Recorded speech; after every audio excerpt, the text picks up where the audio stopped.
tiver alguma dúvida é só perguntar. Eu sei que é um conteúdo que ele é bem denso, mas eu tentei trazer também algumas coisas práticas para vocês verem, o funcionamento. Muitas vezes, assim, pelo menos para a gente começar, para a gente se interessar, é interessante que a gente veja o que dá para se fazer com essas redes, né, com o machine learning. Não é sempre que a gente consegue pegar do zero. Vocês vão ter essa oportunidade perante algumas disciplinas, mas, as disciplinas não dão, pelo menos assim, as disciplinas que eu passei, não teve nenhuma que explicou muito a fundo essas coisas que eu tô explicando para vocês. No caso, mostrando essas redes, né, a CNN, uma rede siamesa, uma rede de rastreio. Geralmente vai se ater mais aos problemas mais clássicos, que é usar uma rede multicamada, um perceptron multicamada, RBF, que são as redes mais clássicas, né.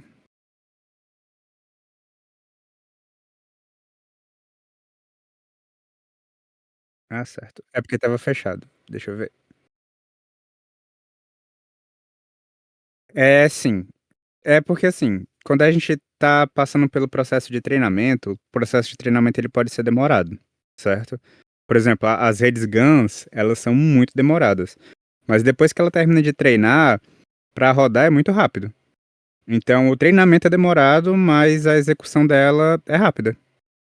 Eu não sei se vocês já viram a questão de complexidade, complexidade de algoritmo, mas quando a gente tem a rede já treinada, a complexidade dela vira O de um.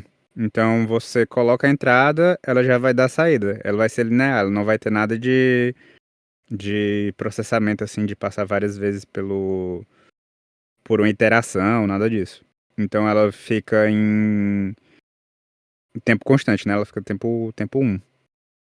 Já no treinamento não. O treinamento, como ele vai repetindo várias vezes o processo de treinar, passando por todos os dados, passando por tudo isso, aí o processo de treinamento é de fato muito lento.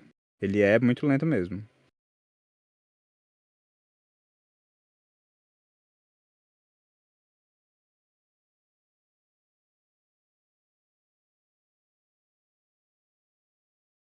É. Cara, assim, isso sempre vai depender do problema que tu tá tentando resolver, certo? Tem problemas que tu tá tentando resolver que não puxam muita memória. São problemas de são problemas de com base pequena e tal, certo? Mas tem outros não, tem problemas que você consome muitas mesmo, eh, tem que armazenar muitas imagens ou muitos áudios. Às vezes você tem que armazenar o vídeo inteiro na memória para poder ficar processando ele, para pegar as informações. E realmente depende. Tem problemas que a gente consegue resolver com 8 gigas, com 16 gigas de RAM, mas tem outros que não tem muita condição não. É realmente muito pesado mesmo.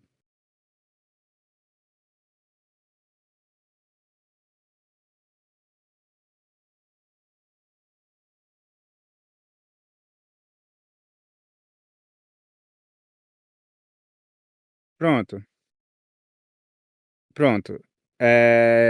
Quando a gente fala de data science, a gente fala de várias técnicas usada para dados, certo? Realmente é a questão de você ter, o machine learning, ele é uma das técnicas usadas. Inteligência artificial, de forma geral, não é uma das técnicas usadas para processamento de dados. Aí você entra também na questão de, banco de dados, que já é fora, né, da inteligência artificial. Você processa os dados, mas você não precisa saber, manejar esses dados, como um banco de dados, né. Salvar os dados, armazenar, inserir dados, essas coisas, você não precisa se preocupar muito com isso. Você pega os dados e aplica eles na sua rede neural ou na técnica que você estiver usando. Então a gente tem a ciência de dados, que ela é uma área bem grande. Aí, dentro da ciência de dados, você pode fazer uso das técnicas de inteligência artificial. Que aí dentro das técnicas de inteligência artificial, a gente pode ter o machine learning. Machine learning é uma das áreas que está dentro de inteligência artificial. E dentro do machine learning, a gente tem o deep learning, que aí já é a questão de você estar trabalhando com uma rede com muitas camadas, né? Quando a gente fala de deep learning, a gente está falando de redes que têm muitas camadas, uma quantidade enorme de camadas.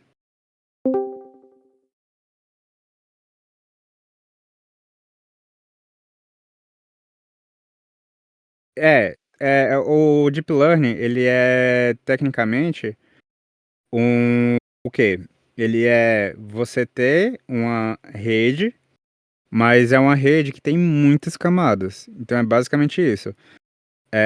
Machine learning a gente vai ver várias técnicas, né? Aí dentro disso, o deep learning ele faz uso de várias camadas.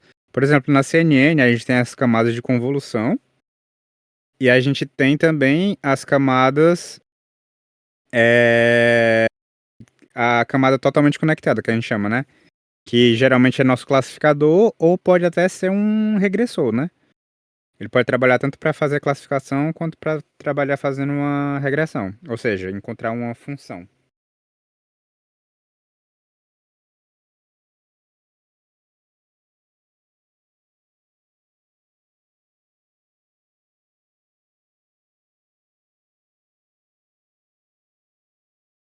ChatGPT é um deles. O ChatGPT, ele faz uso de uma rede profunda, que é uma rede que consegue fazer processamento de linguagem natural. Então consegue interpretar o que está sendo escrito, ou até dito, né? Dependendo do caso, e consegue converter isso para texto, ou seja, e texto de uma forma que é responsivo. A rede consegue te responder uma pergunta. Ela consegue desenvolver uma resposta.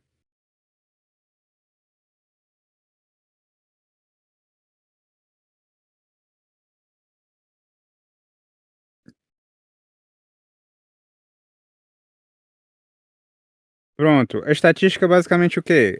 É, na saída de muitas redes neurais que a gente estiver trabalhando, a gente vai ver a probabilidade de uma classe sair. Então a gente já tem algo assim. é, por exemplo, qual a chance de uma imagem que está sendo representada? Por exemplo, é um cachorro na imagem. Qual a chance de ser um cachorro? Qual a chance de ser um gato? Quando a gente fala de questão de qual chance de ser algo, a gente está trabalhando com probabilidade. Mas dentro disso também, a gente pode trabalhar em questões, por exemplo, qual a chance da rede estar realmente no ponto que ela é o melhor resultado possível? O mínimo local, ou se está no mínimo global. A gente consegue trabalhar com probabilidade nesse nível também. Mas além disso, a gente também trabalha com algumas técnicas que são puramente de probabilidade. Então, redes bayesianas, que usa o teorema de Bayes. Aí a gente consegue pegar também as árvores de decisão. A gente consegue ver várias coisas de probabilidade dentro. Porque literalmente, nós mesmos, quando a gente vê uma coisa e a gente fica com dúvida se algo é ou não isso já trabalha com uma probabilidade. Então, tipo assim, é, qual chance de, a partir de uma imagem, o carro que eu tá vendo ser tal? Tem carros que são muito parecidos, então você pode ficar na dúvida. A rede também vai trabalhar com essa dúvida. A rede pode ter confusão. Lembra que ontem eu mostrei a que eu mostrei a rede de rastreamento e ela não conseguia identificar o carro de Fórmula 1? Ela ficava achando que o carro de Fórmula 1 era uma moto, porque para ela nunca reconheceu aquilo como um carro. Ela consegue interpretar aquilo mais parecido com a moto, provavelmente por ser pequeno, por ser uma estrutura mais fina. Ou seja, ele consegue assimilar muito mais próximo as características de uma moto do que de um carro para um carro de Fórmula 1. Então a gente consegue entender isso como uma probabilidade, né? uma chance de de daquilo ser aquilo mesmo ou não.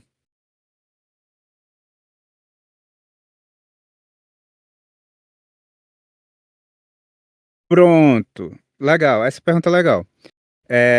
Quando a gente trabalha com função de ativação, deixa eu até abrir o slide aqui que eu vou mostrar as que eu apresentei. Eh, deixa eu abrir aqui.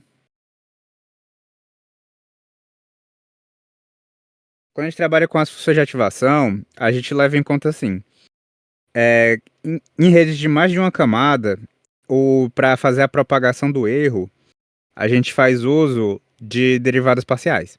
Então aí, ó, mais uma disciplina que também está incluso, que é cálculo vetorial. A gente faz uso de cálculo vetorial para conseguir fazer a propagação de erro. Então você pega as variáveis, né? E faz a retropropagação do erro usando a derivada da função de ativação. Então, quando a gente quer trabalhar com sistemas que eles são mais restritos de memória, de processamento, é interessante que a gente consiga trabalhar com função de ativação que ela seja mais leve, que seja mais fácil de calcular a derivada. Então, deixa eu abrir aqui o slide. Eu vou chegar aqui na parte das funções de ativação e eu vou mostrar para vocês, por exemplo, a ReLU. A ReLU, ela é uma derivada que é bem simples. Você faz a derivada dela por partes, né? Porque ela não é uma função contínua. Deixa eu chegar aqui. Tá aqui.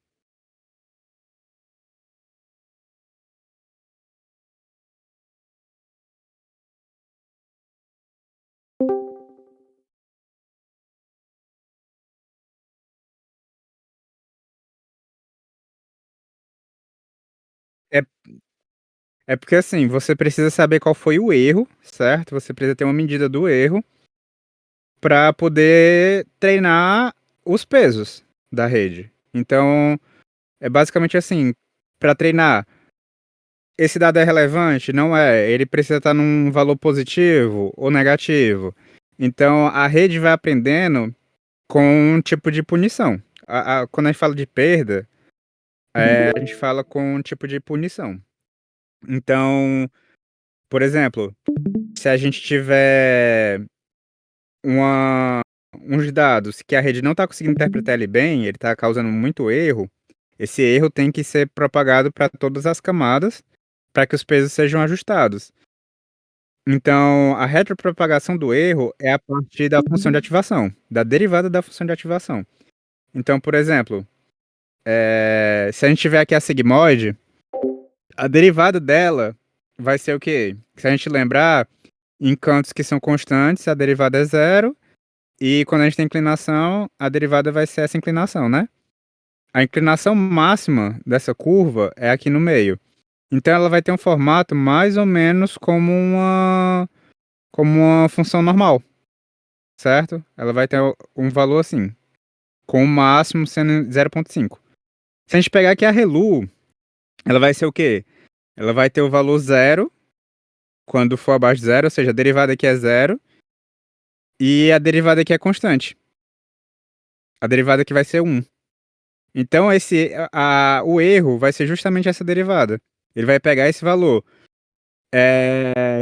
Ele chegou aqui, o valor era para ser nessa região e foi nessa, então ele vai mandar a derivada da função de ativação para para cada uma das variáveis de entrada. Ou seja, para cada entrada do neurônio. A propagação do erro é a partir da derivada parcial, ou seja, a derivada para cada variável de entrada.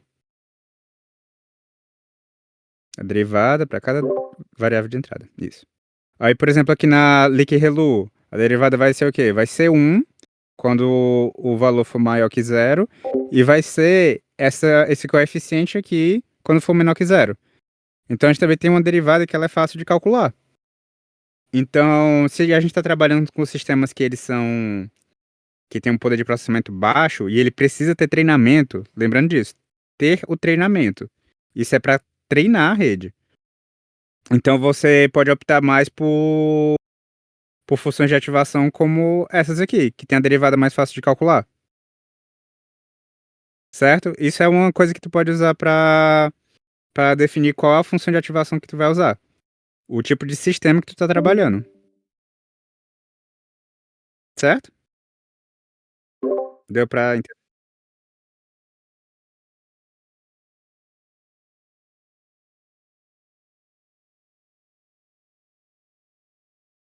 isso, ele precisa a função de ativação, ela serve para dar resposta para os neurônios seguintes, e também a derivada dela, ou seja, você vai voltando, né, você usa a derivada dela para treinar os pesos. Então você usa a função de ativação para definir a classe, né, para dar a saída de cada neurônio, e para corrigir o peso, você usa a derivada dessas funções de ativação, certo? Pronto.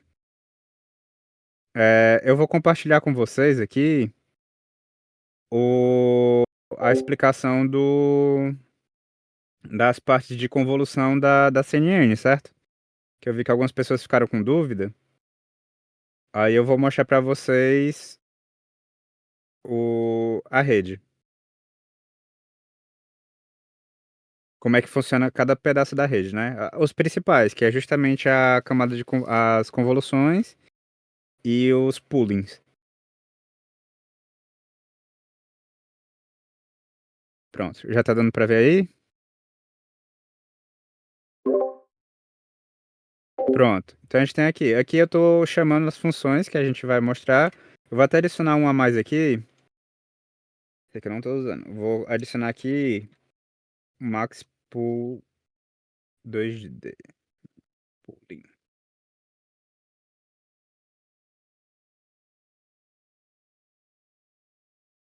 Deixa eu ver se eu consigo.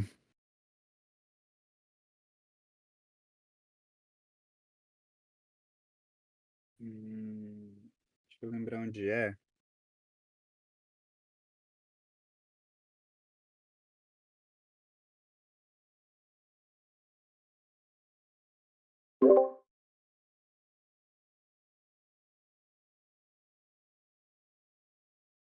Eu com esses códigos não, mas eu posso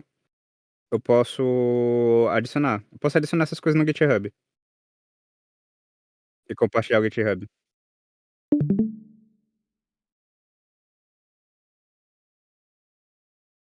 Beleza. Deixa eu ver se ele modificou aqui. Pronto. Melhorou?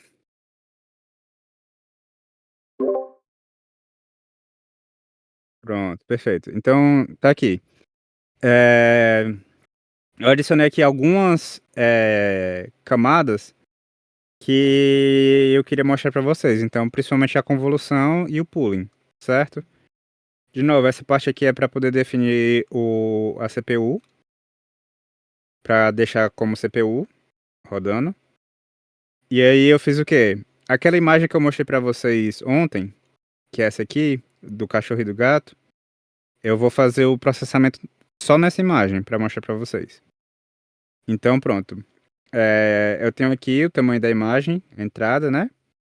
E aqui aplicando a convolução. Então essa convolução vai ser o quê? Ela vai aplicar um filtro 7 por 7 e são 7 filtros. Então essa imagem que vai entrar, ela vai gerar 4 novas imagens que vão ser filtradas, certo? Então aqui é para compilar a rede, aqui é para fazer a predição. Essa predição é justamente para a gente gerar as imagens, para poder apresentar as imagens. Aqui eu tô fazendo só a transposição para poder adequar o formato, certo? E pegando aqui, ó, esse shape aqui é justamente a quantidade de filtros que eu tô usando. Então a saída daquela função, da função de convolução, vai ser essas aqui, ó, certo? Ou seja, você está assumindo características da imagem. Por exemplo, aqui, bora ver. aqui a gente está aumentando a a região onde tem os animais, certo, deixando mais claro. Principalmente a parte da face do animal, dá para perceber que a face dos animais ela tá bem mais clara. Aqui a gente consegue pegar mais textura dos pelos, onde tem pelo e tal. Eh, Aqui a gente provavelmente tá pegando um pouco mais região de sombra, regiões mais escuras. E aqui a gente tá pegando as bordas, consegue ver? A gente consegue pegar mais ou menos aqui o contorno dos animais, ou seja, consegue pegar uma segmentação deles. Isso aqui é a convolução, certo? Agora o pooling. Aqui, por exemplo, eu tô pegando uma imagem e tô passando um pooling dele de 4 por 4, ou seja, eu tô reduzindo a nossa imagem em 16, certo? Então, por exemplo, quando eu pego aqui, ó, nossa imagem tá com um tamanho bem menor. Isso aqui é a imagem com tamanho real, isso aqui é a imagem com tamanho reduzido. Ou seja, o pooling, ele tá fazendo o quê? Esse average pooling, ele pega e nessa região que vai ser de 16 pixels, ele vai tirar a média de todos esses 16 pixels e vai gerar um pixel só. Ou seja, ele está diminuindo a imagem. Eu vou abrir aqui as variáveis para mostrar para vocês. Talvez isso aqui esteja pequeno. Mas, por exemplo, ó, com as reduções a gente consegue diminuir o tamanho. Aqui ele tá o tamanho da última rede que eu rodei, que é uma rede mais completa, né? Mas tá aqui. A gente tem que sempre fazer a predição, certo? Para gerar as imagens. E a gente tem aqui a imagem reduzida, certo? Aqui é uma imagem bem menor. E aqui é mostrando, por exemplo, as camadas de convoluções inteiras com uma rede que geralmente a gente usa e a saída. Geralmente no final a gente adiciona aqui algo como uma função assim, certo? Isso aqui é para transformar em um vetor só, para deixar de ter o formato de matriz e para ser um vetor de uma dimensão. É para isso que serve essa função. Geralmente a gente coloca isso antes de entrar em uma camada totalmente conectada, né? Que no caso é o classificador. Então aqui as saídas são 32 filtros, certo? Ou seja, 32 imagens filtradas. Só que aqui a gente está passando por é, 3 camadas de filtragem. Então, aqui é uma camada que gera 8 filtros. Esses 8 filtros entram aqui, nessa camada que gera 16 filtros, que entra nessa outra que gera 32. Sempre diminuindo o tamanho da imagem. Então, aqui no final, ó, a gente consegue ver. São imagens bem menores, certo? Com detalhes diferentes em cada uma dessas imagens. Ou seja, a gente está conseguindo assumir valores diferentes para cada uma dessas filtragens.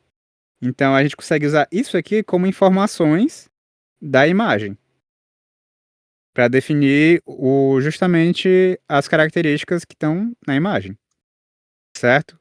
Como eu falei, são 32 filtros que ele gerou aqui. Então cada filtro tem uma característica diferente, certo?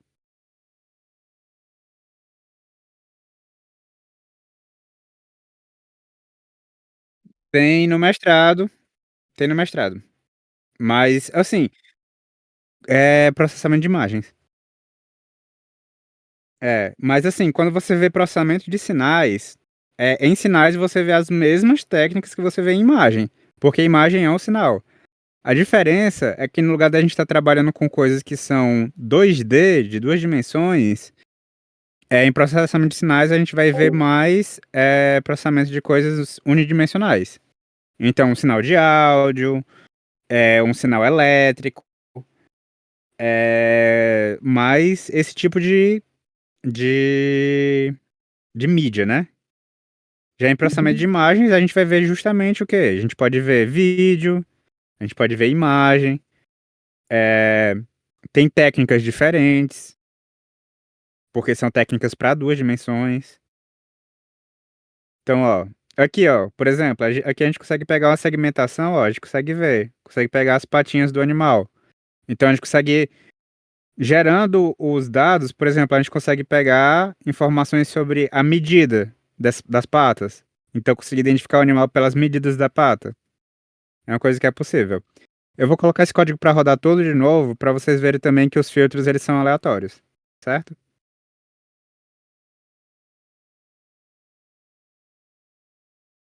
Pronto, já terminou de rodar. É... Tá aqui, ó. Aqui já é um filtro diferente, eu vou rodar de novo, só para mostrar aqui também, ó. Ó. Ele vai sempre pegando filtros diferentes, certo? Porque a geração é randômica. Você pode configurar para essa rede aprender, certo? As características e colocar para ela inicializar, por exemplo, com os filtros todos em zero. É possível. E ele vai aprendendo a adequar os filtros. Então a gente consegue ver aqui, ó, filtros diferentes. Aqui, essa parte do pooling vai ser sempre a mesma característica. O que ele vai fazer é só reduzir o tamanho da imagem. Então ele vai sempre fazendo isso. Reduz, aplica filtro. Reduz, aplica filtro. Ó, aqui a gente consegue pegar bem mais textura, pelos e tal, profundidade no sofá que eles estão em cima, é, bordas.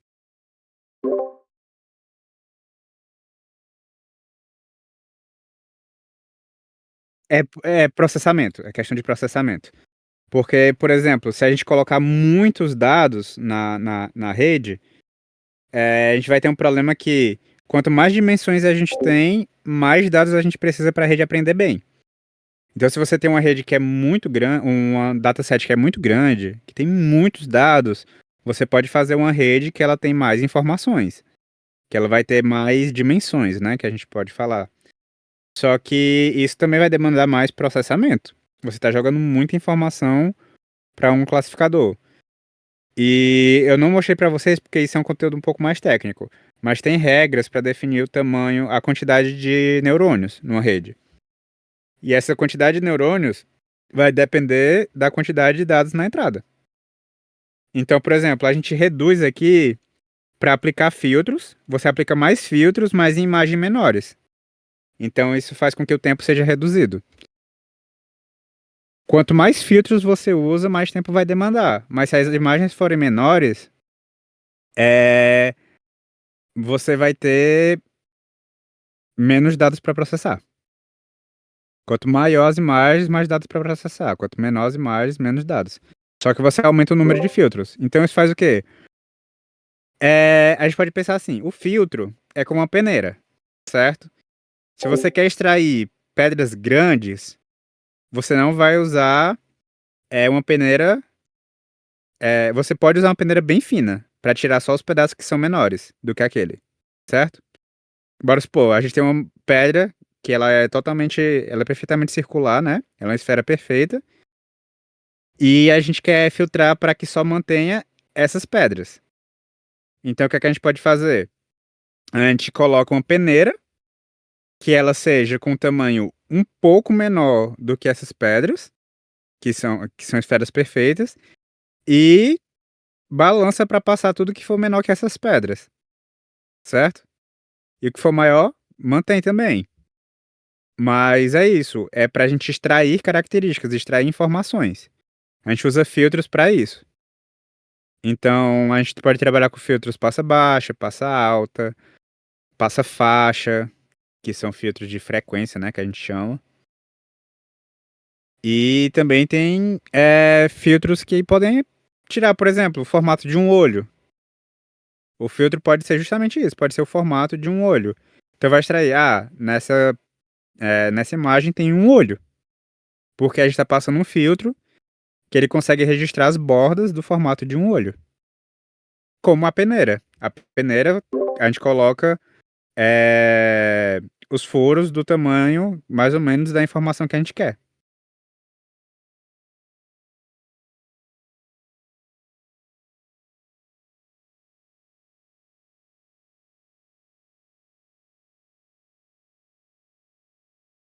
O maior tempo cara, o maior tempo foi 8 horas. O maior tempo foi 8 horas, só que foi justamente o do meu mestrado. Só que tem uma coisa, você coloca pra rodar 8 horas, não deu certo, você vê se tem algum erro, ou se é só a rede que não tá treinando muito bem, você corrige e coloca pra rodar de novo. Então, por mais que você rode 8 horas uma vez, às vezes você precisa rodar a mesma rede várias vezes, certo? Então, o que às vezes acaba demandando muito tempo é justamente isso. Você ter que rodar a rede várias e várias vezes.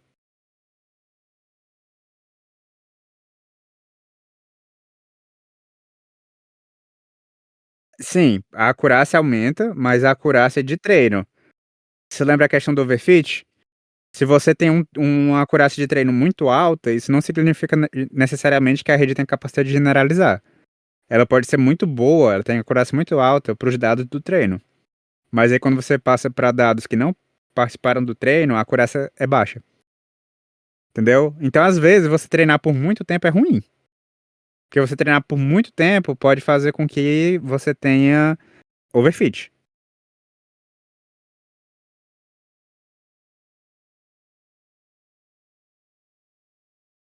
Você tem várias técnicas, certo? Algumas técnicas pode ser você modificar a taxa de aprendizado, ou seja, a, a mudança que a gente faz nos pesos, o quanto a gente muda os pesos dos neurônios, ou então a gente pode estabelecer critério de parada.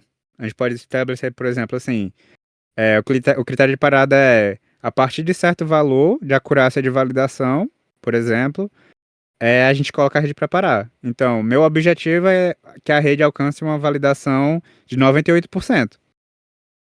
Então, a gente coloca a rede para treinar e no momento que ela atinge 98% de validação, ela para. Outra questão.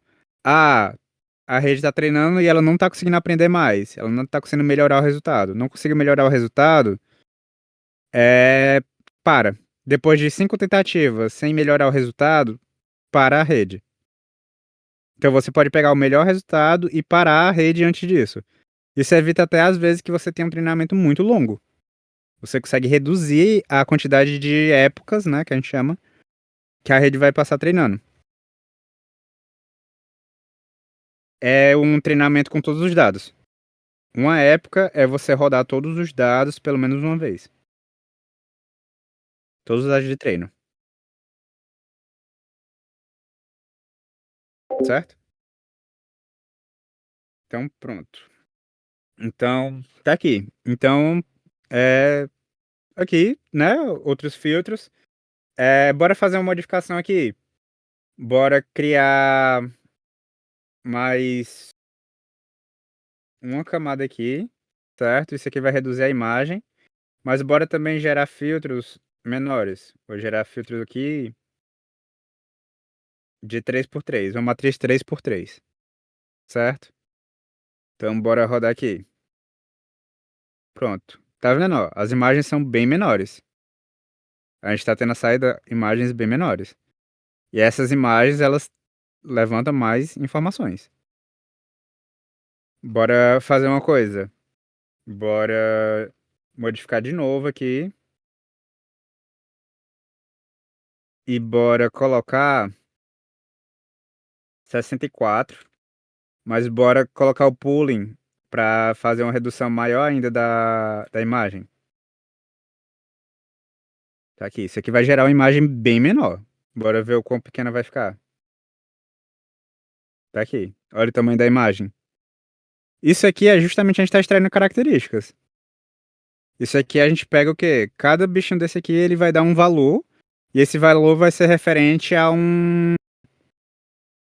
uma informação. Pode ser justamente a imagem, o formato de um olho. E a informação tem um olho presente, porque ele conseguiu filtrar e apareceu esse olho. Então vai ter um valor para cada uma dessas imagens aqui, atrelado. Que pode ser justamente a presença ou não de algum elemento na imagem, certo? Deixa eu até ver qual o tamanho que tá a saída aqui. A saída tá aí, ó. São 64 imagens de 28 por 38. Já são imagens bem menores. Muitas vezes a gente quer na saída algo como, imagem ou matriz de 4x4 ou ou até menos, a gente quer a saída só com um valor. Bora aplicar mais um aqui, e bora colocar 128.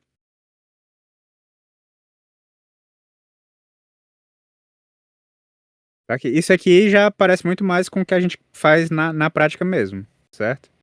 Na prática a gente transforma isso aqui tudo em imagens bem pequenas. Por exemplo aqui, ó, isso aqui são imagens bem pequenas, a gente praticamente não consegue ver. Deixa eu ver se eu consigo abrir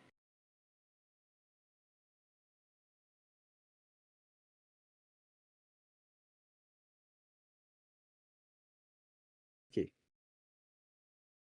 Tá aqui. Consegue ver, ó, isso aqui é a imagem que ele conseguiu extrair. Então isso aqui são informações da imagem. Isso aqui pode ser justamente a presença de um cachorro, presença de um gato, presença de pelo, né? Pode ser que a informação seja que possui pelo, a imagem tem alguma coisa que possui pelo. Isso pode determinar o que é que a gente está vendo. Deixa eu pegar algum aqui que parece ter alguma informação a mais. Aqui.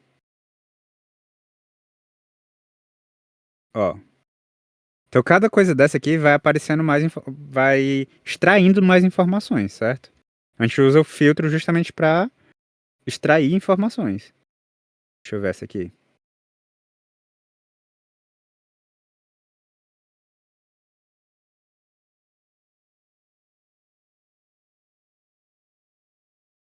Certo. Mas tá aí. É basicamente isso. Certo? Ficou alguma dúvida com relação a esse aqui? Se vocês quiserem, eu posso até modificar algum valor pra gente ver também. Fazer filtragens. Pronto, tá aí. Eu tenho uma ideia, uma coisa que a gente pode fazer. É...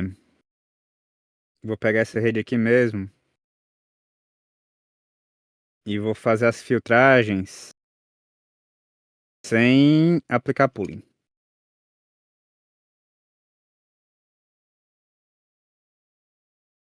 Mas eu vou reduzir também aqui a quantidade de filtros para 32. Então, tá aqui.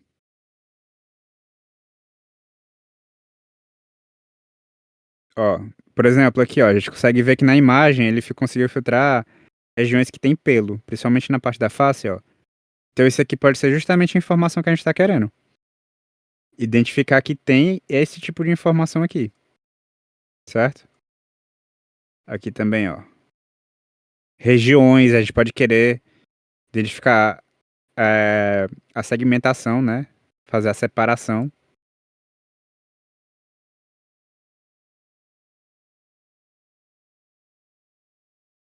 Isso aqui também a gente pode usar pra.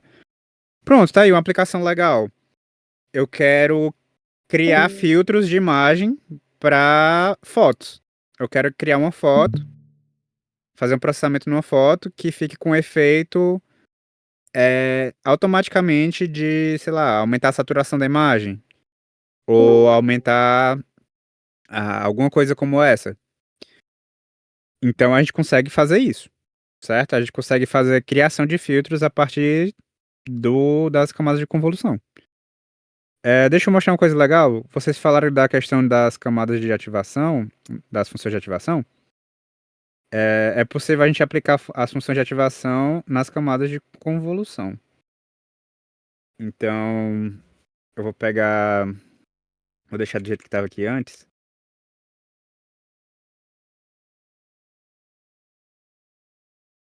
Certo. E vou aplicar a função de ativação aqui somente nessa última convolução. Vou colocar aqui Relu.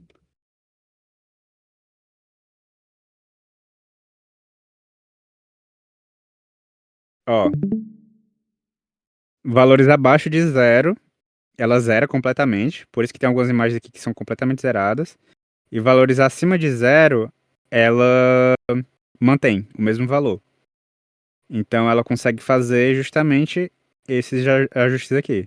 Vai ficar escuro justamente porque ele tá zerando muitas regiões, principalmente regiões de sombra e tal. Então tá aqui. Isso aqui é a saída de uma função de ativação, certo? A gente pode usar isso justamente para poder extrair mais características ainda. Agora deixa eu passar uma tangente hiperbólica.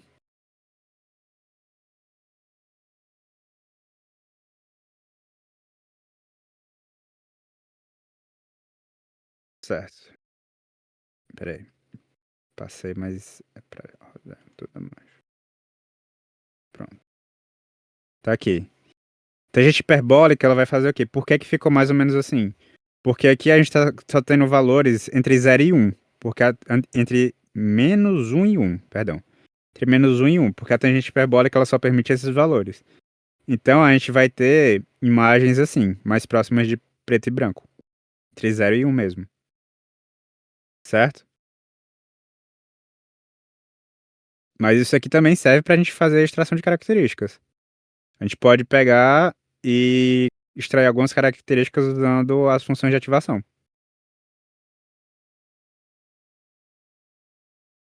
Isso aqui é uma das razões de usar a função de ativação também. A função de ativação você pode usar não só nos neurônios, mas pode usar também nas camadas de convolução. Deixa eu colocar aqui outra. É,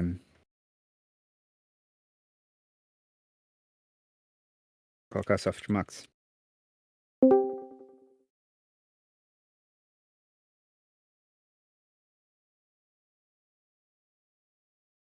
A softmax já não traz muitos valores. Eu consigo ver alguns pixels, acho que aí não vai dar pra ver. Mas ela come muita informação. Softmax não é uma boa função pra colocar aqui.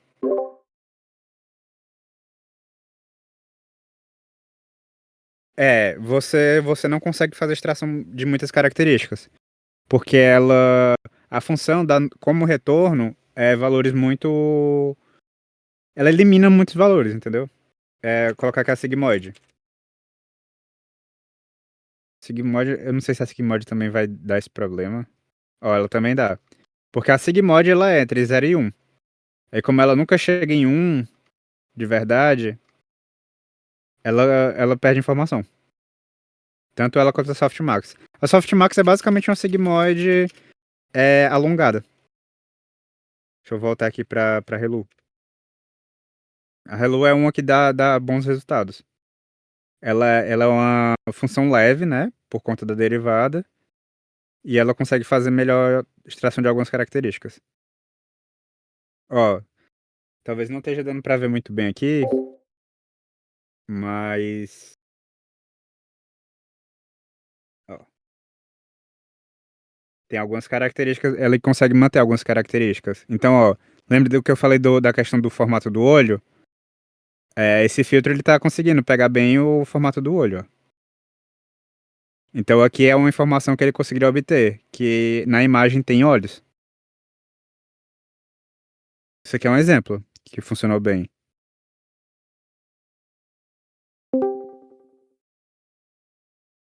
Pronto. Pronto. Então, ficou alguma dúvida com relação a essa parte aqui de CNN, a parte das camadas de convolução?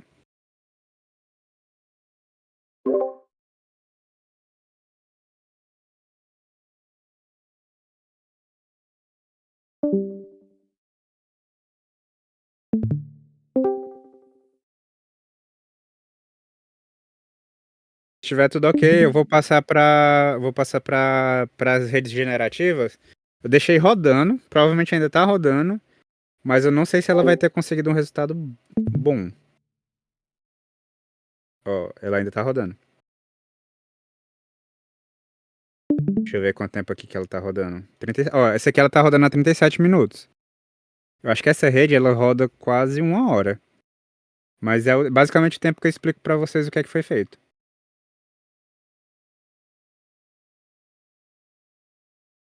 Ficou tudo ok com relação à CNN?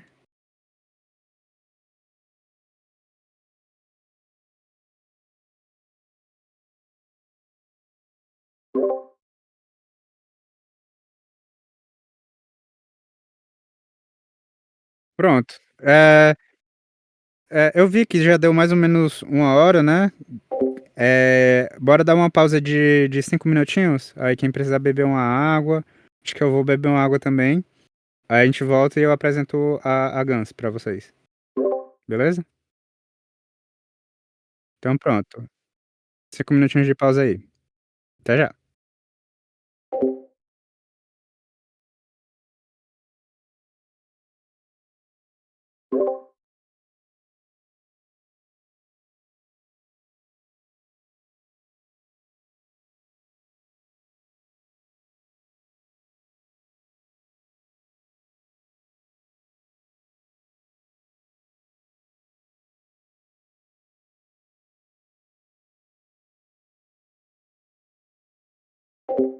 Perfeito. Então deixa eu compartilhar aqui.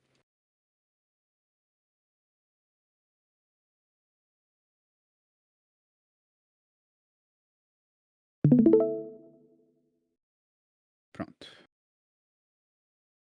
Vou voltar aqui pro começo. Pronto, tá aqui.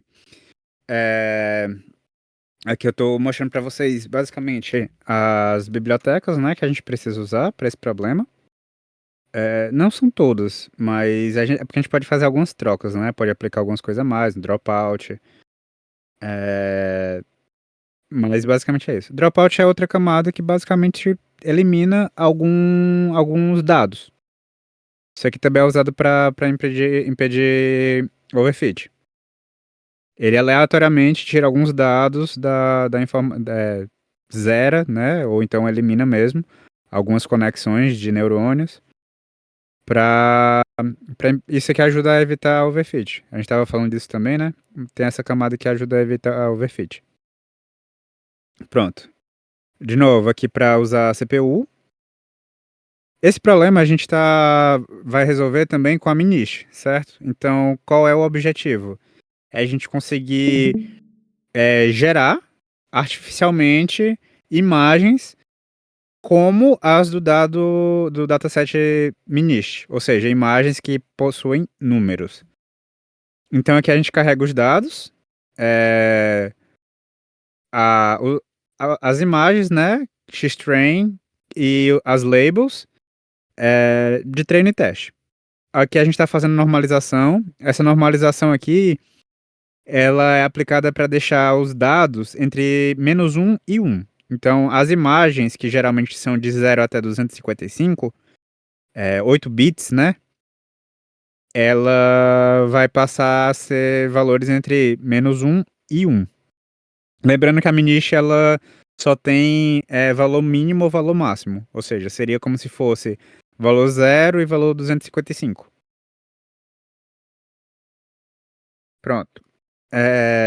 Aqui é o tamanho, o shape, né? Deixa eu ver se eu consigo aumentar a saída. Não consigo aumentar a saída. Mas aqui a gente tem de treino 60.000 imagens de 28 por 28. Certo? Aqui a gente pega os dados para conseguir trabalhar. Aqui basicamente a gente vai fazer o quê? Para gerar, a gente vai vetorizar as imagens. Então a gente vai pegar essas imagens que são bidimensionais, é uma matriz, e vai transformar num vetor só de uma dimensão. Então essas funções aqui servem justamente para a gente transformar, né? Mudar o formato dos dados de matriz para uma dimensão só com todas as informações. Então, no lugar de ser uma matriz de 28 por 28, vai se tornar um vetor de 784 posições, que é justamente 28 vezes 28. Que aqui a gente está pegando a altura multiplicado pela largura. E esse n aqui é a quantidade de dados. Então, é esses 60.000 aqui. Certo? Então, a gente tinha um formato de 60.000 imagens de 28 por 28. Agora a gente tem 60.000 vetores, que são correspondentes à imagem. de 784 dados, né? De 784 posições. Isso aqui é pra gente ter o ruído, certo? A dimensão do ruído, a largura dele, que vai ser a entrada, né? Vai ser a entrada do gerador, da nossa rede que vai gerar as imagens. E aqui a gente tem a rede que serve justamente para gerar a imagem. Então, ela entra ruído, é ruído mesmo de entrada. E esse ruído, a rede vai transformando em uma imagem correspondente dos dados do dataset MNIST. Ou seja, transforma ruído em uma imagem com significado. Aí pergunta, por que um ruído? Porque se a gente colocar uma imagem que ela só tem valores zeros, a rede vai retornar valores zeros. Por quê? Porque dentro da rede a gente tem multiplicações, certo? Todos os valores, se a gente ficar multiplicando por zero, vão dar zero. Então a gente adiciona ruídos, que são valores aleatórios, e a rede vai aprender a como pegar esse ruído e transformar ruído em uma imagem, com um significado. Então aqui a nossa rede ela vai ter o quê? Ó, isso aqui já é outro formato, esse aqui é a Lick Relu. Deixa eu voltar aqui rapidinho aqui para as funções de ativação, para mostrar para vocês de novo como é a Lick Relu. Tá aqui. A Lick Relu, ela é essa aqui. Então, valores abaixo de zero, você vai multiplicar por um coeficiente. No caso aqui, o exemplo perdão, é 0,1. Na rede, a gente colocou 0,2. Você escolhe esse valor, certo? Ele é um alfa. É uma variável que você define, é um hiperparâmetro. E valores maiores que zero, a gente vai ter o valor x, certo? Ou seja, o valor que entra é igual ao valor que sai da função. Abaixo de zero é multiplicado por um fator, e maior que zero, ele vai ser o mesmo valor de entrada e de saída. Voltando aqui para o código.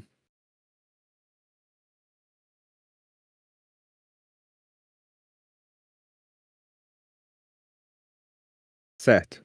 Então aqui a gente tem, na primeira camada, 256 neurônios, com a função de ativação a Lick-Relu com o alfa de 0,2. Ou seja, valores menores que zero vão ser multiplicados por um fator de 0,2. E valores maiores que zero vão ter o mesmo valor. Aqui a gente aplica a normalização dos dados, só que essa normalização ela é por batch. Ou seja, um bloco de dados que a gente recebe, a gente normaliza eles e processa. Cada vez que vai rodando, os novos dados vão ser processados, vão ser normalizados pelos dados do bloco. A normalização não é geral. A gente fez uma normalização geral, mas além dessa normalização geral, a gente também faz essa normalização por lote, que a gente chama, né? Batch aqui, batch normalization, normalização por lote. Segunda camada, a gente coloca 512 neurônios. De novo, aplica a normalização. Depois, 1024 neurônios, normalização e a saída. Esse D aqui é a dimensão que a gente tem no total. Lembrando, né? Que é 784 dados. Ou seja, nossa rede entra 100, né? 100 dados de ruído, que é essa dimensão aqui. E na saída vai ser um vetor com 784 posições, que é equivalente às imagens que a gente está trabalhando no dataset MNIST. E aqui gera o modelo com a entrada e a saída. Pronto. Para a gente conseguir treinar essa rede, a gente precisa ter o quê? Precisa ter outra rede dizendo se essa imagem é real ou é falsa. Ou seja, se ela é uma imagem artificial ou não. Se ela é equivalente aos dados do dataset ou não. O nome GANs vem justamente disso, que é Generate Adversarial Network, ou seja, são as redes adversárias generativas. São duas redes que competem entre si, uma tentando gerar imagens falsas, pode ser áudio também. Gerar mídia falsa e outra rede tentando detectar se essa imagem é real ou não, certo? Então pronto, aqui a gente gera, a gente compila, né? Aqui a gente está usando o otimizador, o Adam, que é justamente outra, como a gente modifica a taxa de aprendizado, como ele faz o deslocamento, o quanto ele vai aprender ou não. Junto da perda, né, a gente precisa dessas duas coisas, geralmente. Se a gente estiver trabalhando com regressão, a gente não precisa de otimizador, mas no classificador a gente usa. Aí pronto, aqui a gente coloca o gerador, e justamente esse latente dim é o ruído que a gente vai entrar. Aqui é onde a gente vai gerar o ruído, ou seja, a, onde vai entrar de fato o ruído. Tá aqui, ele gera uma imagem a partir do ruído e a gente faz a predição, ou seja, a gente coloca o discriminador e tenta dizer se a predição é falsa ou não, se aquela imagem é real ou não, certo? E aqui a gente compila o modelo combinado, que é o modelo que trabalha junto com o discriminador e o gerador. Ou seja, aqui é o modelo completo com o gerador e o discriminador. A gente está trabalhando com lote de 32 mídias, ou seja, a cada lote entram 32 mídias. Quando a gente tem problema de memória, ó, o Wendel tinha perguntado isso, quando a gente precisa quando tem muito espaço, a gente consegue aumentar esse batch size. Então, se a gente tiver com um computador que tem muita memória, a gente consegue colocar 1000, batch size de 1000, mas isso influi também no aprendizado. Então, a gente encontra um valor aqui que seja tanto que nosso computador seja capaz de processar, quanto que ajude nossa rede a aprender melhor. Nesse caso aqui, a gente tá com 30 mil épocas. Pode perguntar.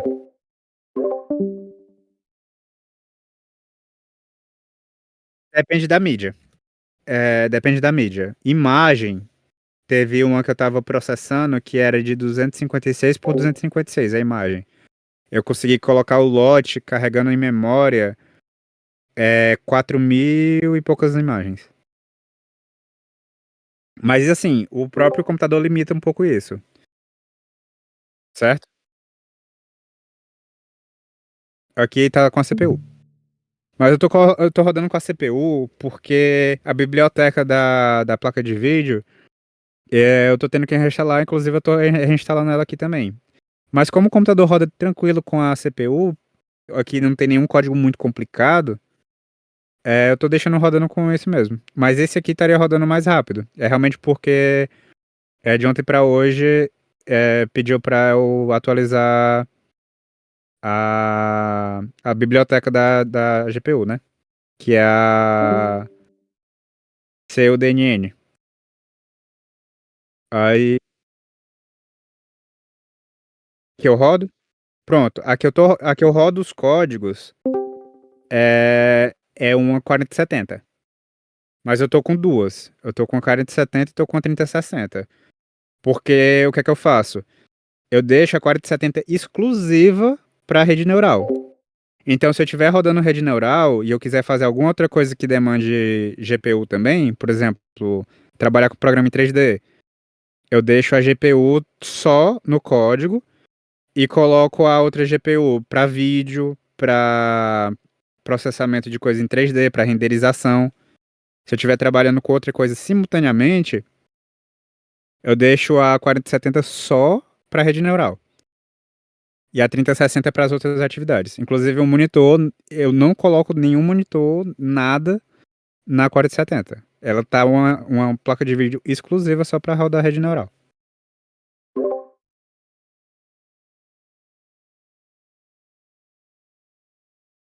Trabalha, trabalha. A questão é o quê? Na CPU, a gente vai usar a memória RAM do computador mesmo. Na GPU, a gente vai usar a memória RAM da GPU, que é a VRAM, certo? Aí no caso, a 4070 ela tem 12 gigas. Então dependendo da rede que eu estiver trabalhando, às vezes ela não consegue nem carregar. Tem coisas que são dados tão grandes que precisa de mais do que 12 gigas de VRAM, entendeu? Aí nesses casos que é muito grande, eu prefiro deixar rodando na CPU, porque tem memória. Mas ela faz processamento de. Ela trabalha com matrizes melhor do que a CPU. Essa CPU que eu tenho, ela trabalha bem com matriz. Porque é CPU de servidor. Mas é interessante, quando possível, rodar na GPU. Aí pronto. Isso, exatamente. Dois processadores e duas placas de vídeo. Exatamente.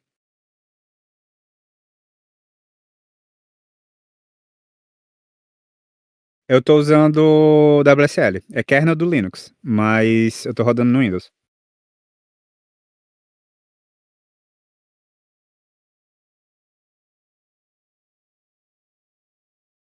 Pois é, precisa usar CPU de servidor. Para administrar tanta memória, tanta coisa assim, precisa ser CPU de servidor. CPU normal não, CPU normal não roda. Ele não tem capacidade de administrar memória.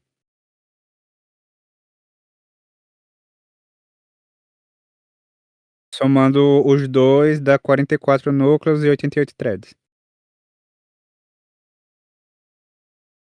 E ele tá rodando com todos os núcleos no máximo. Então são todos os núcleos rodando a 3.2. É, aham, não é o overclock em si, porque a própria CPU permite esse turbo, né, esse turbo boost de 3.2. Só que aí a placa-mãe, ela permite que eu libere o turbo boost para todos os núcleos.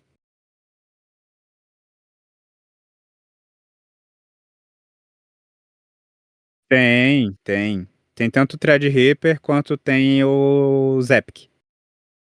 A AMD tem as CPUs de servidor, né? Que é o EPIC. É o topo de linha. É o mais potente da AMD. Pronto. Aqui é para salvar as perdas, né? Que a gente está trabalhando. Que no caso a gente está trabalhando com entropia cruzada binária. Ou seja, a probabilidade do erro, basicamente assim. Quando a gente fala de entropia, a gente está falando da incerteza, certo? Entropia, praticamente sempre, quando a gente estiver falando, é de incerteza. Então, calculando a incerteza das classes que a gente tem, que no caso é binário, ou seja, ou é zero ou é um, ou é verdadeiro ou é falso. Aí a gente tem as perdas do discriminador e tem as perdas do gerador. Aí pronto. Aqui é para gerar gerar e salvar as imagens, certo? Essa função aqui que foi criada é para poder gerar a imagem e salvar ela. Inclusive, quando ela vai gerando, ela vai aparecendo aqui. Ó, deixa eu só abrir aqui um exemplo aqui, ó. Tá aqui. Isso aqui já é na época 1000. Já começa a dar para ver alguns números. 0, 9 aqui. Já dá para ver um pouquinho. Aí pronto. Aí depois disso aqui, a gente coloca realmente a rede para fazer o treino. Essa parte aqui é o de treino. Então, a gente gera ruídos, carrega as imagens reais e coloca isso, o ruído no gerador e as imagens reais a gente coloca no discriminador. A gente coloca aqui, ó, no discriminador as imagens reais e as imagens falsas. Então aqui, todas essas imagens, elas são reais do nosso dataset e essa aqui são as que o nosso gerador produz. Ou seja, tá aqui o gerador tentando produzir as imagens, que são as imagens fakes, e essa aqui a gente está carregando as imagens reais do nosso dataset. E com isso a gente coloca que ele calcula tanto a perda, né, quanto a acurácia dos nossos dados. Aí aqui é só a normalização, né, capturando tanto a soma da perda dos dados reais quanto dos dados fakes do discriminador, para conseguir calcular tanto a perda quanto a acurácia disso. Ou seja, o quanto ele verifica e acerta dos dados reais e o quanto ele verifica e acerta dos dados falsos. A gente consegue ver que essa rede é uma rede bem mais complexa. Ela é uma rede que demanda principalmente muito tempo. Muito tempo mesmo. Eu tive que corrigir uma coisa, aí eu tive que colocar pra rodar de novo. Aí deu 21 minutos. Agora. Mas é isso. Aí aqui ele vai acumulando os erros, certo? Vai acumulando as perdas. E ele vai plotando aqui os dados a, a cada 100 épocas. E vai gerando imagem a cada 100 épocas. Começando de 0 até a época 100, 200, 300. Beleza? Aí pronto. Aqui ele ainda tá treinando, mas aí no final ele vai plotar. Ele vai plotar as perdas do gerador, vai plotar as perdas do discriminador. O objetivo é você conseguir encontrar uma medida intermediária. Nem que o gerador tenha muita perda, nem que o discriminador tenha muita perda. Se você tiver perda zero no discriminador, você está dizendo que o discriminador sempre acerta. Ou seja, o nosso gerador ele precisa melhorar. Já se a gente tiver com a perda zero no gerador, a gente está dizendo que o discriminador sempre erra. Certo? A gente pode deixar o discriminador treinando também. Aqui a gente colocou o discriminador para ele não treinar. Ele não treina. Mas você pode colocar para ele treinar. Então, os dois ficam aprendendo um com o outro. Aqui os dois estão competindo com o outro, mas não estão aprendendo um com o outro. Aqui o gerador aprende com o discriminador, mas o discriminador não aprende. Aqui ele vai só apresentar as imagens que estão nessa pasta que está sendo criada. E aqui é só para plotar. Mas eu já vou mostrar para vocês aqui o resultado, certo? Vou mostrar aqui a partir do zero. Ó, no zero é só ruído, certo? Já em 200, a gente já começa a ver algumas coisas se formando, algumas imagens se formando mais ou menos. Deixa eu fechar aqui, que aí eu consigo dar um zoom. Já começa a ver um pouquinho um formato circular aqui, que é a rede tentando aprender como ela pode gerar as coisas. Aqui também, ó, ainda está se adequando, ainda tem algumas imagens que são muito ruídos, outras não. Em 600, a gente já consegue ver que a borda está conseguindo ser formada com uma precisão maior. Que as bordas do dataset Minish, ela é toda preta. E o número fica no meio. Aqui, na época 800, a gente já consegue ver um pouco dos dados sendo formados. Aparece já um 9, um 0. Aqui parece um 7. Aqui na época 1000, já está bem mais sólido. A gente já consegue ver algo que parece com ou um 8 ou um 9 aqui. 0, 9. Aqui já conseguindo se formar bem mais. Aqui a gente consegue ver um 3 sendo formado. E a cada época, a cada quantidade X de épocas, a gente vai vendo que a rede vai aprimorando. Até um momento em que ela consegue se ajustar perfeitamente com os dados. Ó, aqui já está muito mais parecido com o dataset original, com as imagens do dataset original. Tem algumas aqui que tem ainda ruído. Por exemplo, aqui a gente consegue ver, ó, que ainda tem ruído, aqui também ainda tem ruído, mas tem outras imagens que tem uma precisão muito maior. Aqui, ó, que já parece um 4 quase como tá no dataset.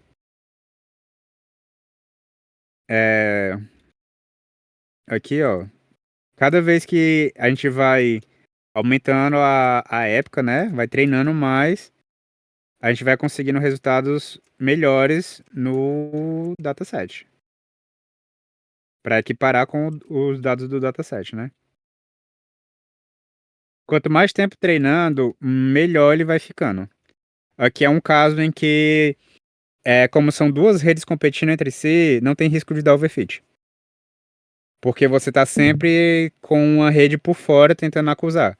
O ChatGPT ele faz isso também. O ChatGPT ele tem uma rede que tenta dizer se aquele texto ele é um computador sendo falar que tá digitando, né? É um algoritmo, ou se aquele texto parece realmente com a resposta de uma pessoa.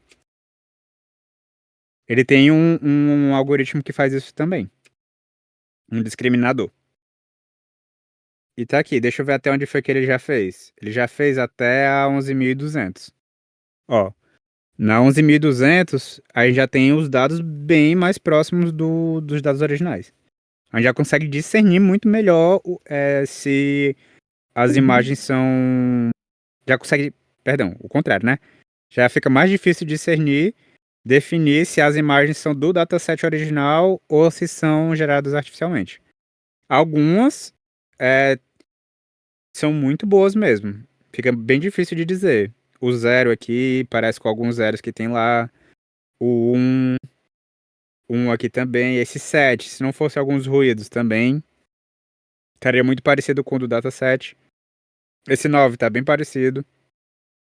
E basicamente é isso aqui. A gente consegue fazer isso com imagem também? Consegue. Com imagem que eu digo de fotos. Fotos de pessoa. Tentar gerar rostos. Consegue. O discriminador tentando identificar se a imagem é real ou falsa. E a rede tentando treinar e aprender a gerar imagens reais. Tentando gerar, no caso, não reais, né? Tentando criar imagens que não seja possível diferenciar entre a real e a falsa. Pronto. Ó, já chegou até 12.000. São 30.000 épocas aqui. Então já consegue ver uma evolução bem considerável. Voltando aqui para mostrar de como ele saiu, né, no começo e como ele tá agora.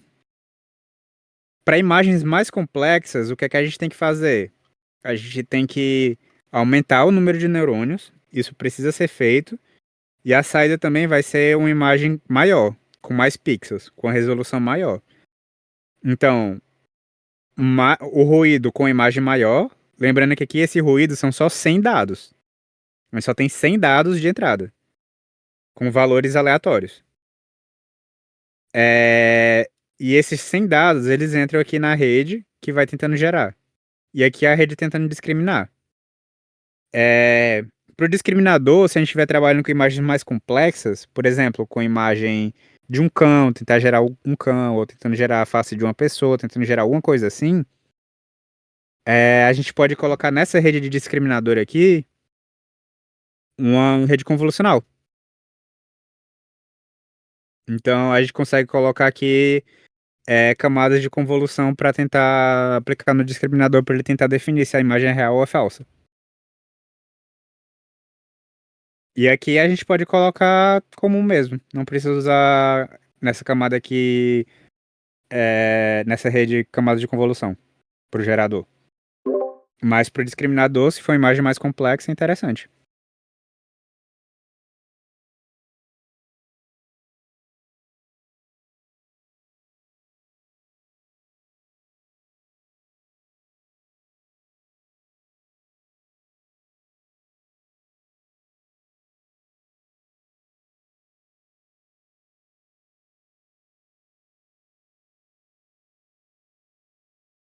Consegue.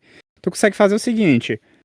Isso aí tu não precisa fazer com a GANs. Tu pode pegar com a CNN, colocar ela para aprender a borda, aprender a separar a imagem real do fundo.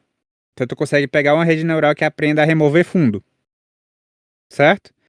Aí com esse fundo removido, tu consegue colocar um novo fundo, dá para fazer isso, e tu ainda consegue corrigir a perspectiva.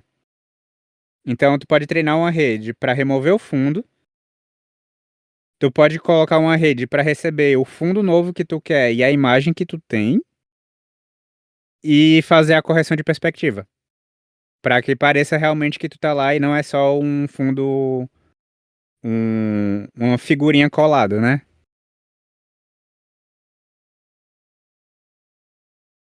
Sim, sim. A parte de produção de produto é muito grande. Teve um cara que eu conversei, quando eu terminar o mestrado eu vou tentar mandar o currículo para algumas faculdades para dar aula, porque eu gosto mesmo de dar aula. Mas quando eu fui conversar com um dos caras lá, né, que é um dos que contrata, eu estava falando dos meus projetos, ele falou: "Cara, isso aí tu consegue transformar em produto e consegue vender e tal".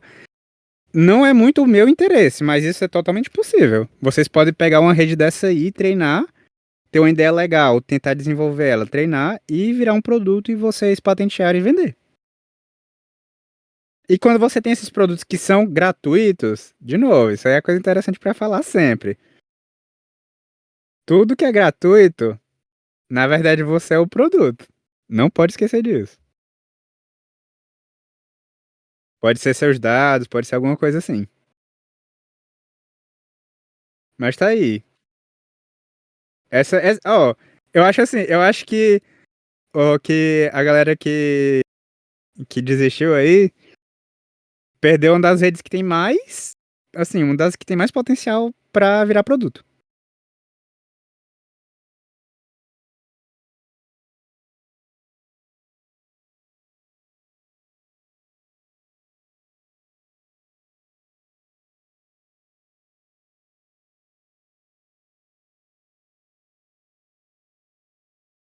Isso.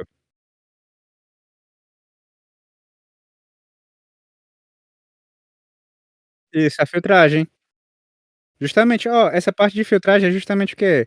Aquela parte que eu falei do começo, daqui da CNN, os filtros,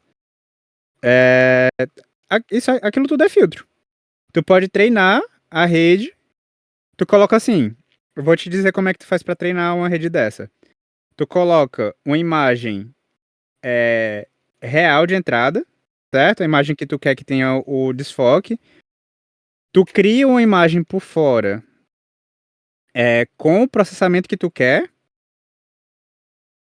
ou seja, com o filtro que tu quer. Ah, eu quero que só o fundo fique desfocado. Ou seja, tu pega a imagem, na mão tu desfoca o fundo e tu coloca pra rede treinar isso. Aí tu coloca pra ela comparar. Ah, isso aqui é a entrada, isso aqui é a saída que eu quero. Tá parecido? Não. Então treina de novo. Tá parecido? Não. Treina de novo. Lembra da rede siamesa? Tu consegue aplicar a rede siamesa com isso. Então tu coloca assim, tu coloca pra rede aprender e o discriminador vai ser uma rede siamesa, que vai receber a imagem original e a imagem processada pela rede generativa. Então, tu coloca a imagem real na generativa, a saída da generativa vai entrar no discriminador, que é uma rede siamesa, e ele vai comparar e vai dizer: essas duas imagens estão iguais? Não, então treina de novo, gera de novo. Agora estão iguais? Não, então treina de novo. Estão iguais agora? Estão. Então beleza, os pesos estão ok, tua rede está treinada. Aí quando tu passar na rede generativa, ela já vai aplicar o filtro que tu quer.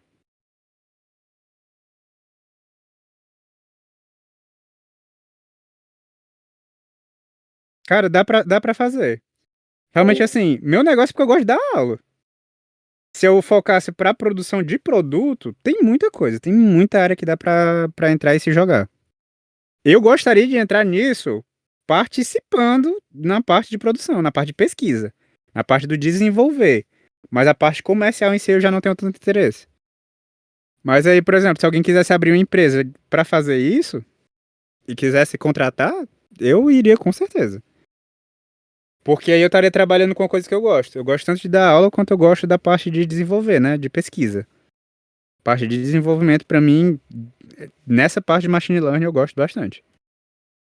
Agora a parte realmente de produzir produto para vender, para se tornar rentável, aí já não é uma coisa que eu tenho interesse diretamente, que é a parte comercial, a parte de empresa. Mas pra quem gosta, cara, dá pra se jogar. Muito, muito, muito. Se a vaga, se tiver difícil de vaga, se tiver realmente assim um empenho, produz produto. Cria produto com a rede neural.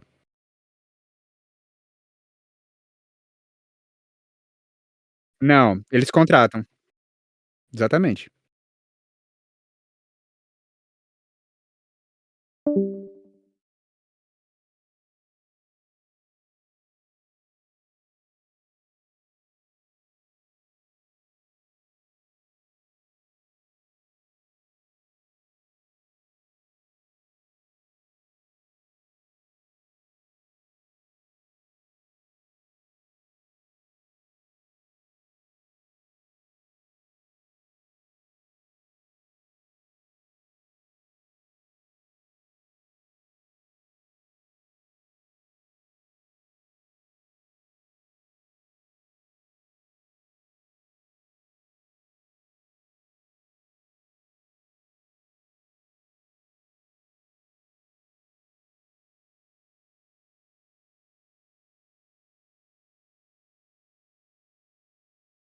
Não sei, ó. Não sei.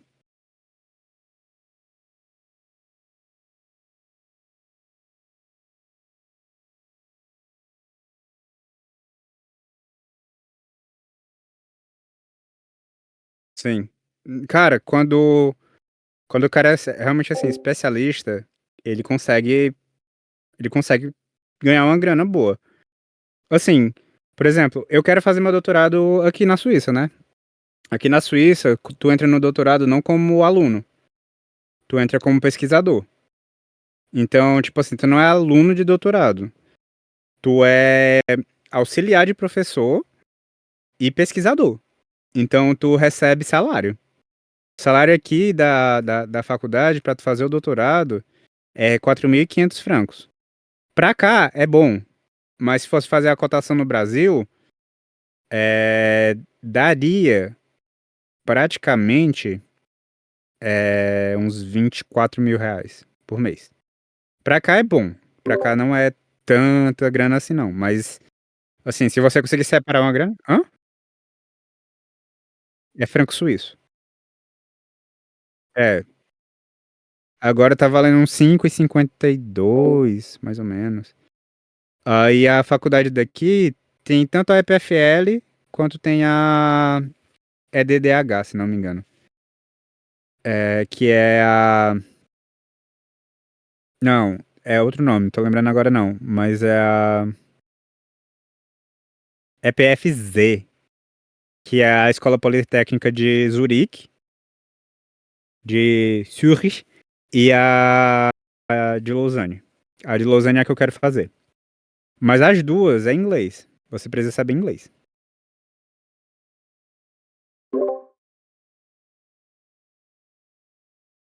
Ah, eu consigo conversar. Eu consigo conversar, eu consigo dialogar bem, consigo manter assunto por muito tempo, consigo conversar sobre vários assuntos. Eu não tenho a gramática perfeita, mas a comunicação é 100%. Consigo me comunicar, que é o mais importante.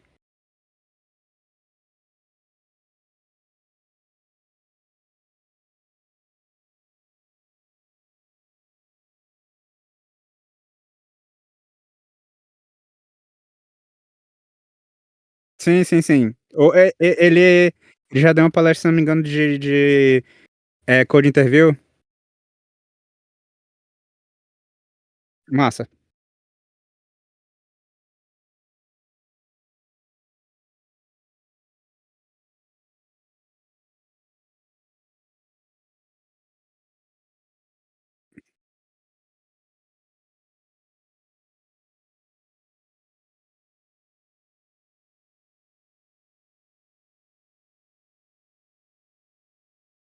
Sim, sim. Cara, é uma área massa, muito massa, só que também tem um problema que geralmente as empresas que te contratam, elas querem que tu seja cientista de dados.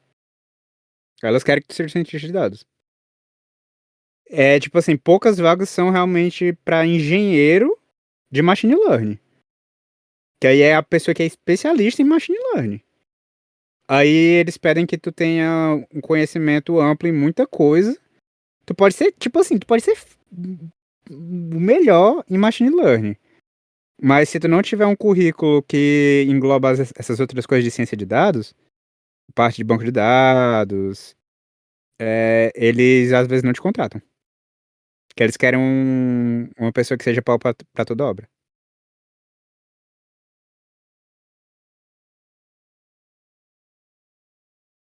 Massa.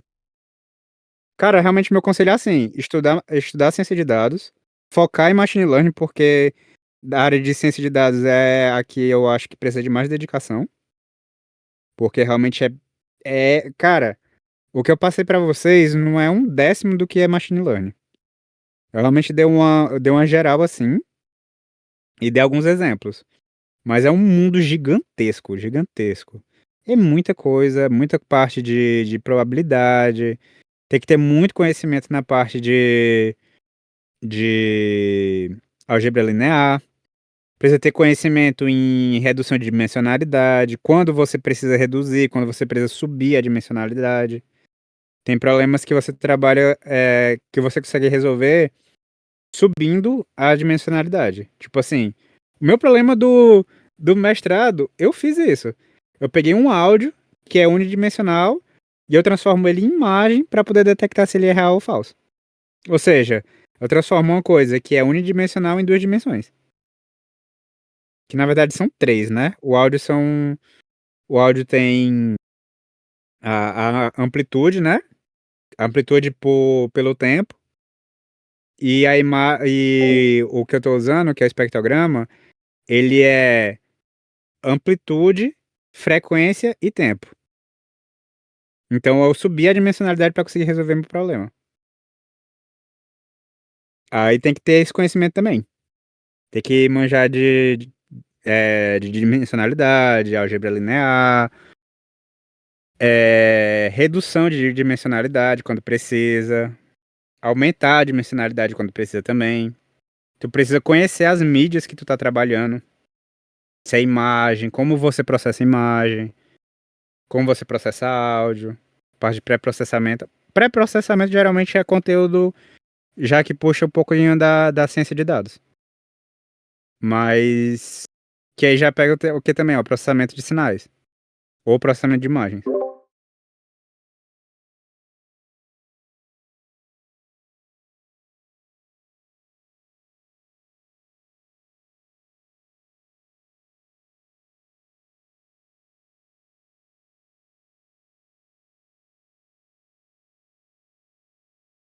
Sim,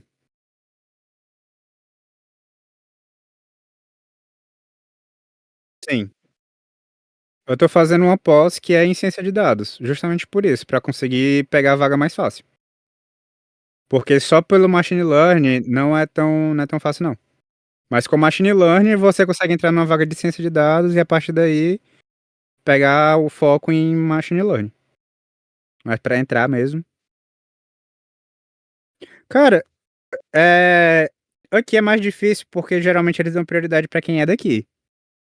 Mas se eu já tiver, por exemplo, quando eu vier de novo, entrar na faculdade e conseguir uma vaga em conjunto, as vagas daqui são muito boas. Eu já vi vaga daqui que a única coisa que pedia, assim, demais, que eu encaixava todos os requisitos, menos em um, que era ter 2 anos de experiência. O cara com 2 anos de experiência ficar ganhando 10 mil a 20 mil francos suíços é muita grana, cara. Se for 10 mil francos suíços, dá 55 mil reais por mês. Por mês. 55 a 110 mil reais por mês. Pra cá é bom. Pro Brasil, mais ainda. No caso dessa vaga, ela era presencial. Mas dependendo do trabalho, você consegue negociar facilmente para fazer o híbrido ou transformar em remoto. Dependendo do quanto você crescer na empresa. Aí conseguir pegar remoto e trabalhar pra cá, estando no Brasil, ganhando essa grana. Porque assim, o salário é bom, mas o custo de vida aqui é alto. Aqui, tipo assim, uma pessoa que ganha 3.500 francos suíços, que é o salário mínimo, é uma pessoa de classe média. Classe média baixa. Aí. Pro Brasil é muito, mas pra cá é, tipo, é o básico.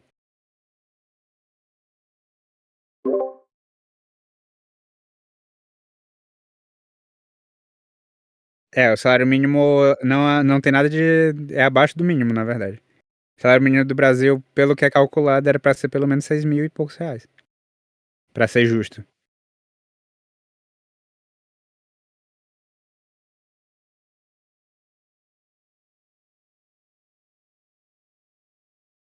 Cara, eu visitei a faculdade aqui. Eu achei que é bem mais tranquilo. Eu acho que no Brasil, a própria UFC cobra muito mais do que o nível daqui. O nível de cobrança da UFC, das universidades do Brasil, são bem mais altos do que as daqui da Europa. Ó.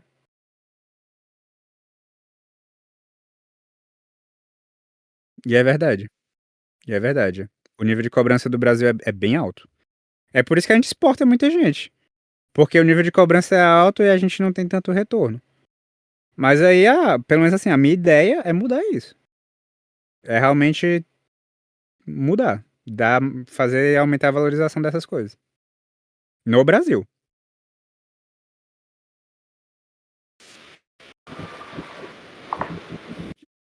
No sentido de que, tipo assim, isso também. Disciplina, de trabalho, de qualidade do trabalho, de ter um conhecimento mais, assim, conhecimento forte, de base. Muitas vezes tu não precisa ter um conhecimento forte de base aqui na Europa. Tu precisa saber usar as coisas, mas, tipo assim, se tu for inovar mesmo assim, se tu tiver que usar criatividade, aqui eles têm mais dificuldade. Porque como a gente se esforça pra trabalhar, fazer o máximo possível com o mínimo, isso faz com que tu force tua criatividade. Pedrosa, Oi. fazer uma pergunta. Tu falou que aí você é contratado como pesquisador, né? No E aí, como é que doutorado são as você entra como condições de pesquisador. trabalho de pesquisador aí? Vocês têm direito de férias, alguma coisa assim, Sim, saúde? todos os benefícios de trabalhador. Tem direito a décimo, aqui tem 13º, né? Então você tem direito a décimo Nossa, terceiro, férias, você tem eles pagam o seguro social, porque aqui quase tudo é obrigatório. Até pra você ter um cachorro você paga imposto. Então, você tem que ter o plano de saúde obrigatório, você tem que ter a seguridade social obrigatória, você tem que pagar imposto pela água, pela energia, por tudo. Você paga por tudo. Você paga até eu tô exagerando, mas é como se você pagasse até pelo ar que você respira. Mas aí muitos benefícios a faculdade paga pra você. Você é realmente um trabalhador. Você tem todos os direitos de inclusive no trabalhador aqui. mestrado, inclusive no mestrado que tu tá? Não, o mestrado eu tô fazendo na UFC mesmo, né? Eu Ah, recebo sim. bolsa na UFC. Eu vim pra cá pra conseguir montar o computador, né? Pra poder fazer esses projetos. E pra conhecer a faculdade, porque eu quero fazer o doutorado aqui. O doutorado eu quero fazer aqui. Nem por esses benefícios em si, mas porque aqui tem a oportunidade para trabalhar na minha área mesmo, que é juntar arte com tecnologia. Aqui tem uma área do doutorado que é justamente para fazer a união de arte, dança, tudo isso com tecnologia. No caso, eu vou trabalhar com a parte de música e tecnologia, né? Legal, legal. Muito massa. Pois pronto. Eu vou compartilhar com vocês esses dois códigos também. Esse código da CNN explicada, né? As partes, com os exemplos com a imagem. E vou compartilhar com vocês também essa da Gans. Deixa eu até ver como é que tá agora aqui a Gans. Ela já gerou 20. Tá aí. 22.200. Tá aí, ó. Ainda vai ter alguns dados que não são perfeitos, né? Mas já tá com qualidade ótima. A gente já consegue reconhecer os números bem. Lembrando que aqui a gente começou a partir de ruído e de ruído só de um vetor de 100 dados, né?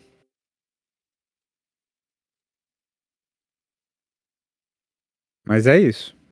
Aí qualquer dúvida vocês podem me perguntar. Vocês podem falar no chat também, tem ali, né, o chat da parte de interação, a parte de dúvidas, e vocês podem fazer qualquer pergunta pra mim. Vou compartilhar e é isso.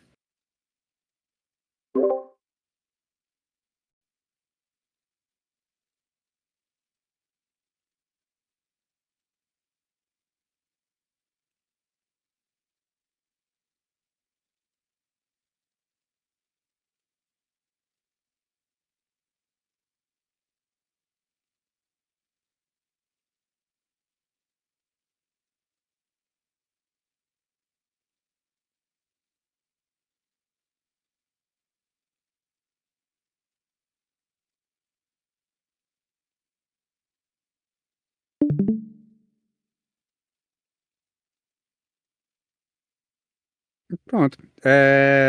Eu quero agradecer também, né, o convite do CA. Eu estava até cogitando, dependendo aí de como rolar as coisas, né? Preciso ver como é que vai ser quando eu terminar o mestrado, mas para fazer realmente assim ou um grupo de pesquisa, ou alguma coisa assim na UFC para preparar as pessoas para esse tipo de área, para realmente a galera aprender do básico mesmo, somando as disciplinas, né, que a gente tem na UFC, mas também pegando essas partes que são mais modernas, mais atuais. Que assim, a gente precisa lembrar, a faculdade ela dá base pra gente fazer as coisas, mas o resto é a gente que tem que se desenvolver. Ela dá as ferramentas pra a gente conseguir se desenvolver, mas aí o resto é com a gente. Então, e lembrando que também que o objetivo da faculdade ele não é mercado de trabalho, o objetivo é acadêmico. É você ter a capacidade de ter pensamento crítico e aprender a se desenvolver sozinho. Ou seja, ela não vai te preparar pra tudo. Ela vai te preparar pra se virar.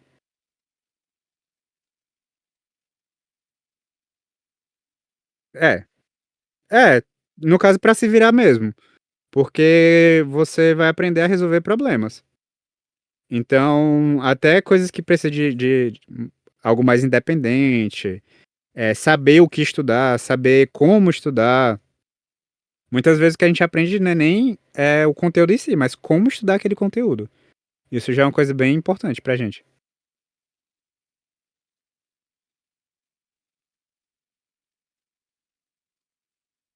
Beleza, eu vou compartilhar os códigos aqui no chat, mas aí eu também vou compartilhar o meu GitHub e vocês podem ver as coisas que eu já fiz por lá. Aí eu coloco esses códigos do mini curso lá também.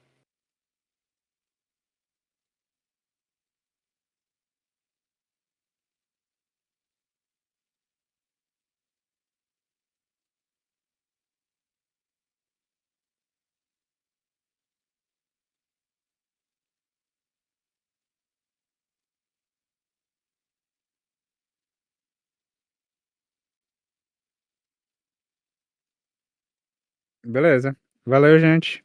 Aí, ó, o último aqui, ó. Ó, esse já foi muito bom, bem melhor. E aqui não tá nem na última época. Eu programei pra ser 30 mil épocas. Ó, ainda tem mais aqui. Já tá quase chegando no final. E aqui foram. Deixa eu ver aqui. Já rodaram quantos minutos? Que já rodaram 54 minutos. Ou seja, ele vai terminar com um pouco mais de 1 hora. E. É.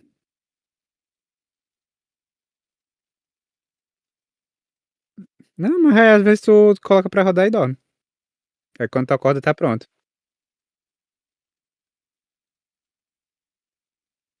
Pronto, valeu, gente. Valeu. E até mais. Qualquer dúvida podem chegar pra mim no privado ou então no WhatsApp ou até na UFC, quando eu voltar. Show. Valeu.